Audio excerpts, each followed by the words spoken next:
a very good afternoon to you. Welcome to this edition of Lunchtime News, coming to you live here on MTV Sports with News First. I'm Shan Jurangpati, your news anchor this afternoon. Before starting off, let's take a look at your headlines. Another group of individuals who attempted to travel to Australia illegally arrested. An individual engaged in a protest in Kathuwana by climbing onto a coconut tree. Former Pakistani President Pervez Musharraf arrested.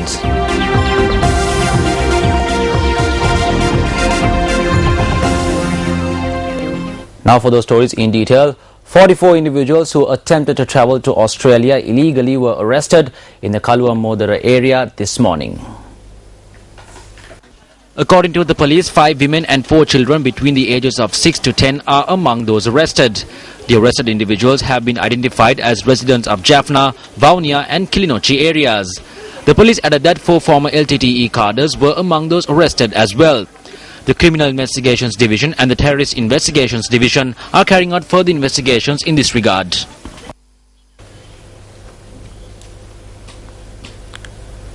A woman who climbed a tree in a sign of protest opposite the Hambantota Kathuwana Pradesh Sabha has withdrawn her protest by climbing back down. Now, according to the police, a woman who is a member of the minor staff of the Pradesh Sabha had engaged in this protest.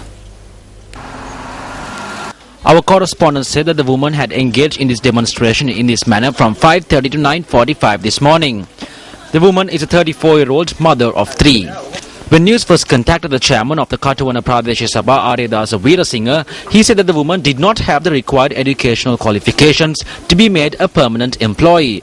However, the chairman added that measures will be taken taking into consideration her service period at the Pradesh Sabha in order to make her a permanent employee.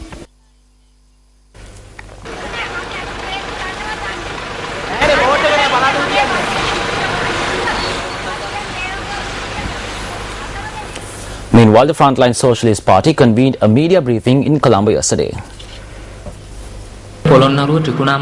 People living in districts such as Polonnaruwa, Trincomalee, Batticaloa, Monaragala, Hambantota, Kurunegala and Vaunia are suffering from kidney diseases. Government hospitals have now decided not to purify the blood of individuals who are now over 48 years old with kidney diseases. They are left to die, while the blood of youngsters are purified. This is because they do not have the required technology. They have the required technology only in Ampara and Anuradhapura. However, they do not have sufficient space when compared with the number of patients.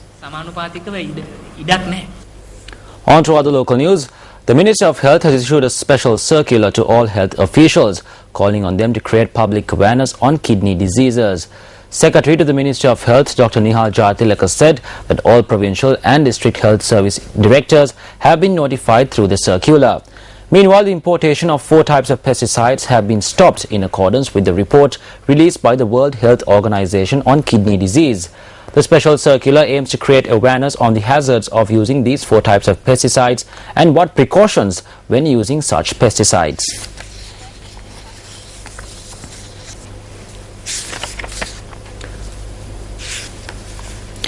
Minister of Justice Rauf Hakim says that many challenges need to be overcome when ensuring the rule of law. Now, the minister made this statement during a function held in Colombo today.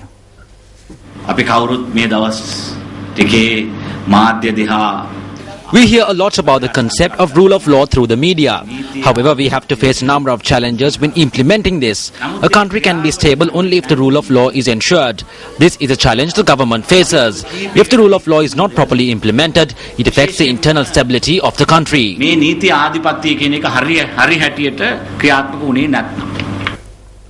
2 individuals died in a motor accident in the Kalugathinna area on the Hangwellani-Tambua main road. According to the police, 2 pedestrians were killed when a lorry lost control and ran them over. The deceased have been identified as residents of Pugoda, aged 75 and 70 years old. The driver of the lorry had been taken into custody in connection to the incident.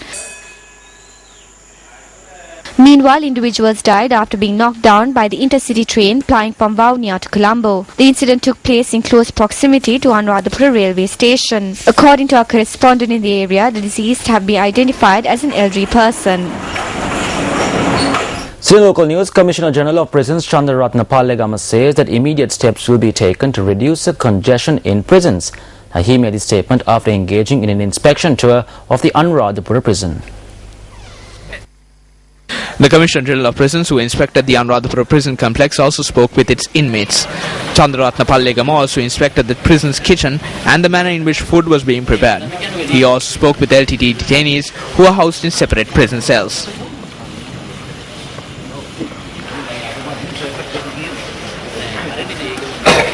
LTT රැඳවියන් සිටින සිරමැදිරියටත් මම ගියා. I inspected the prison cells housing the LTT inmates. Their only request is to release them as soon as possible. However, due to the current regulations, we are obliged to take care of the detainees and try to create a future for them. We need to speak with the Attorney General when deciding on the action that needs to be taken on the LTT detainees. When speaking about the congestion in prisons, this is mostly present because of remanded prisoners. They have been remanded based on a B report and cases have been filed against them. During our discussion held with the Attorney General yesterday, we talked about what we could do to ease this congestion. කොහොමද මේ තදබදී අඩු කරගන්නට කොහොමද වැඩ කටයුතු කරන්න කියලා.